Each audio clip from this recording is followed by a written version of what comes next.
আজকে আমরা নিব এমন একজনের ইন্টারভিউ যে নিজে একজন উদ্যোক্তা, বাংলাদেশের একজন সফল ব্যবসায়ী, যার এই সমাজে মান সম্মান বিন্দু পরিমাণেও নাই, যে নির্লজ্জ, বেহায়া, পশুর থেকেও নিকৃষ্ট।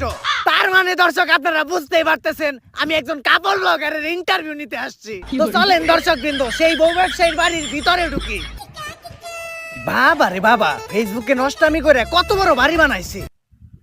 এখানে কার কথা বলা হয়েছে আপনারা তো বুঝতেই পারছেন, সেলিব্রিটি পপুলার পারসন। তো নাম বললাম আর তোমরা কারা? আর এদিকে কই যাইতাছো? আঙ্কেল আমরা ইন্টারভিউ নিতে যাইতেছি।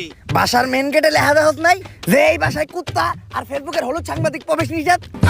বাইরে হই দিকা। বাংলাদেশের সবগুলাকে বিসি জোড়া দিলে অতগুলো বিসি হইব না যতগুলো ফেসবুকে হলুদ সাংবাদিক আছে। কোন একটা নিউজ পাইলেই হইছে কুত্তার মতো জিবলা বাই করে আয় পড়ে। আঙ্কেল আপনি ভুল ভাবতেছেন, আমি ফেসবুকের কোনো হলুদ সাংবাদিক না, আমি অসময় টিভি থেকে আসছি। TV channel. সরি বাবা। আচ্ছা আঙ্কেল